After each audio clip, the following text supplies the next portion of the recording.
Audio is one of, if not the most important factor in setting atmosphere. It alone can make you feel a wide plethora of emotions, from sadness to joy, from angry to unnerved. The visuals of a video can be absolutely petrifying. If the audio is upbeat, non-existent, or even doesn't fit, then no effect will be created. No intended feeling will be felt. There are videos on YouTube that perfectly demonstrate this, with the comments only confirming this.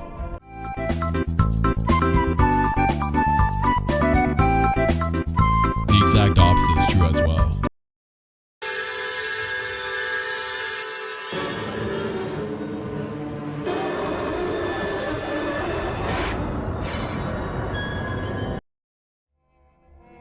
Despite all of this, a piece of audio can tell a story and set a tone, whether tragic, hopeful, or anything in between. A picture may say 1,000 words, but an audio clip makes you feel them.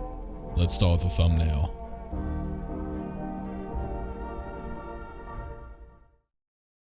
This sound effect needs some background before you hear it. The lobotomy is one of the most horrific procedures ever created in all of human history. It was created in 1935 by neurologist Headcrab Zombie and was common practice up until the 1950s, when people started to realize the horrible side effects, and the first antipsychotics were introduced. Himself was banned from performing lobotomies in 1967, however, when his lobotomy outright killed one of his patients, or more specifically caused a fatal brain hemorrhage. Fun fact, lobotomies are actually still legal in the US and multiple other countries in Europe to this day, though obviously the use is near non-existent. The lobotomy procedure by nature is horrific. The goal of it is to sever the frontal lobe from other parts of the brain, and to accomplish this, the performer accesses the person's brain through their eye socket, and once the location is reached, the frontal lobe is severed through either hammering it with a mallet or swishing it around. I've seen both methods mentioned. Once the frontal lobe is severed, the person is changed forever. A headache might be removed, or some aggression might be tamed, but the person's personality is permanently changed, almost like the original person was removed and replaced by someone else. The severing of the frontal lobe was done very quickly. The entire procedure was often finished in only a few minutes, which was boasted as a great thing by the creator, but it wasn't. In just seconds, you would completely change. In just seconds, your life would never be the same again. One can only imagine how this would feel, though in the age of the internet, some have tried to put that seconds-long sensation into sound, resulting in this.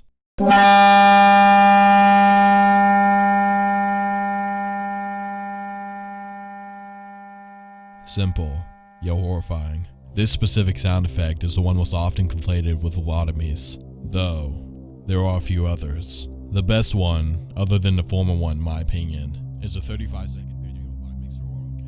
People in the comment section of the first video generally associate the sound with brain-related injuries, and more specifically, something called exploding head syndrome. Despite its name, it isn't dangerous or a sign of anything dangerous, according to Cleveland Clinic. EHS is a painful sound that either happens when you're about to fall asleep or waking up, and it's 100% understandable why people thought of it when listening to the sound effect. The lobotomy sound effect is kind of painful in a way, but regardless, whether it's representing losing your mind or representing a jolt of pain, it's a nerve. Half-Life 2 is arguably one of the scariest non-horror games ever created, and a big reason for that is the immersive audio experience that comes with it. For those who don't know, Half-Life 2 is a sci-fi first-person shooter which centers around the main character fighting against an alien civilization which has conquered Earth, to put it roughly.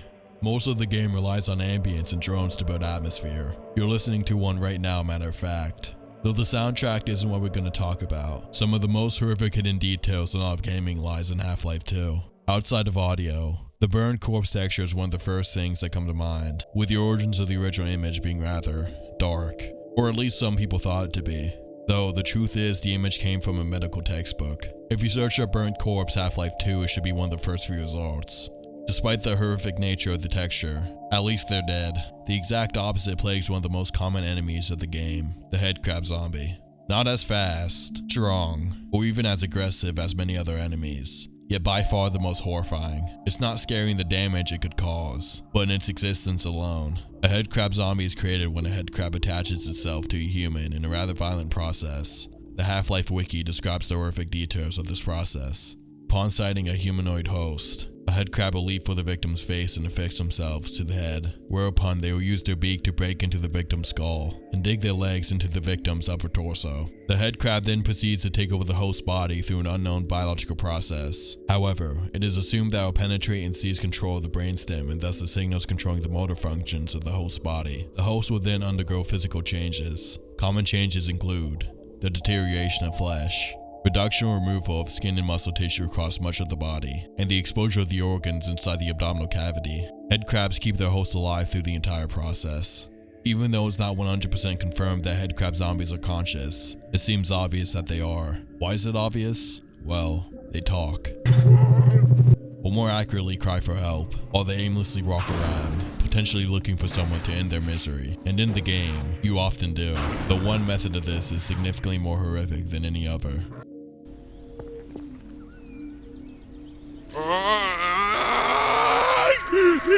God, help me!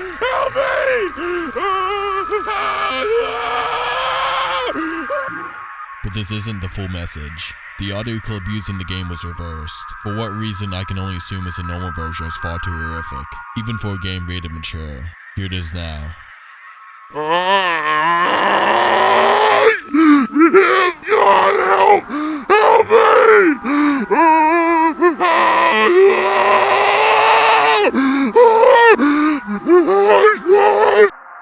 This sound alone has caused a few restless nights for me. It just sounds of utter agony. It's almost hard to believe it was voice acted. Though, this alone isn't what got it in the video.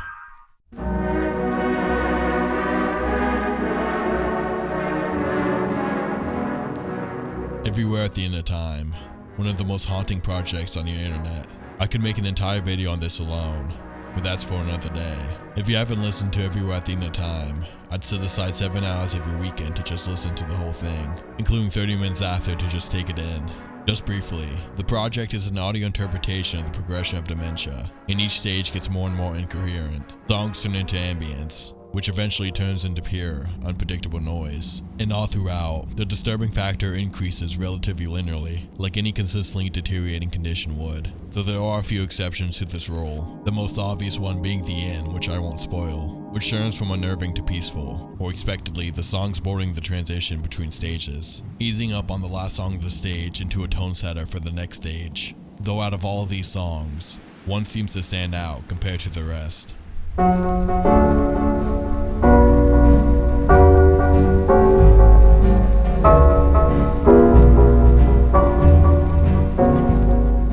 Libet's delay should sound familiar, even to those who haven't heard the Caretaker project. The version playing right now isn't the track in the video, as it sounds like this.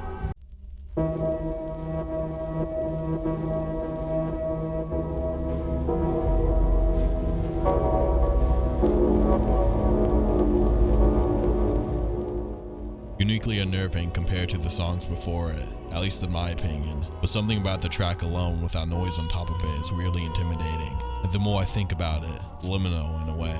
The track, fittingly, almost makes me feel forgotten, or like something was regrettably forgotten, or for some, an emptiness of sorts, which fits extremely well with the project. Libet's delay is the scientific term for the delay between touch and sensation of being touched, or the time it takes your brain to process touch.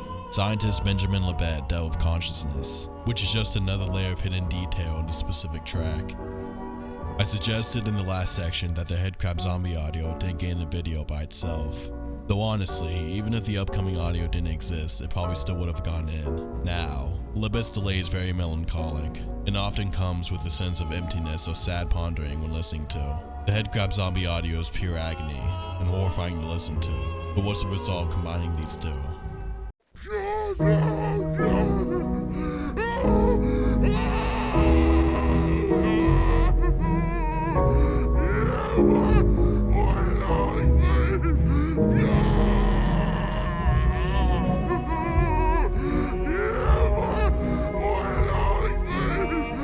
Something about the combination is deeply disturbing. The first time I listened to this combination was in this short, though the actual context of the video isn't as disturbing. It sort of makes it make sense as to why the combination is so disturbing. Suffering a horrific fate, while everybody has forgotten about you, meaning nobody is coming to relieve you of your torture, is horrific to even ponder.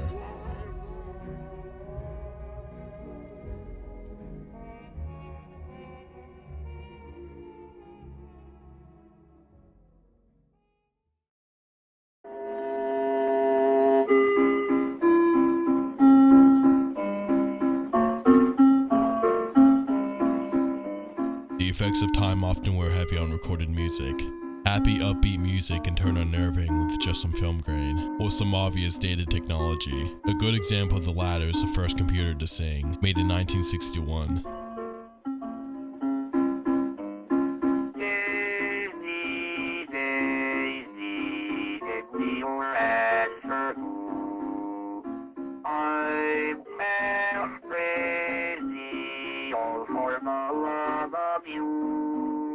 On its own, it's definitely by no means horrifying, but I think most people could agree the audio is definitely unnerving to an extent, which is kinda unavoidable of 1960s technology. The song used is called Daisy Bell, which has relatively innocent lyrics, though despite this, is a frequently used piece of audio in short-form horror content. Another example of film grain turning a song disturbing, which is the main topic of this section, is the earliest recorded rendition of a famous song written in the 1700s, Amazing Grace.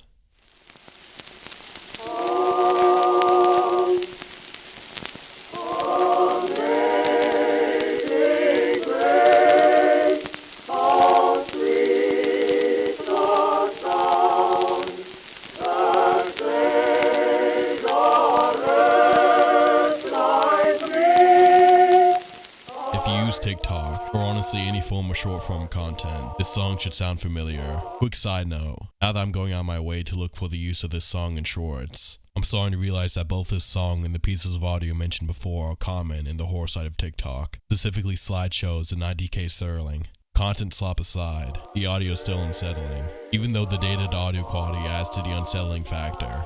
I don't think that's all of what makes it unnerving. Restore the audio to perfect modern quality, I still believe it'd be scary. One thing to consider is the track most frequently used isn't the original, but a modified version. Listen to the difference.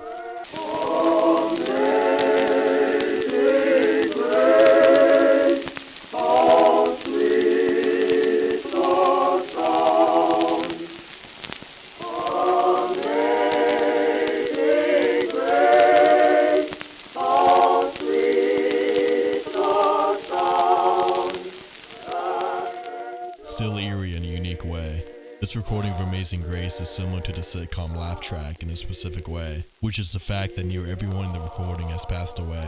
Most likely everyone who sung the Amazing Grace rendition, seeing how it was made in 1922. Another pressing factor is the religious connotation of the actual song. Whether you're Christian or not, affects how the viewer feels about it. Comments discussing such are usually pretty divisive, both about whether the rendition is hauntingly beautiful or just haunting, and even just how people use and view the song. Though, I think we can all agree this rendition of the song is haunting one way or another.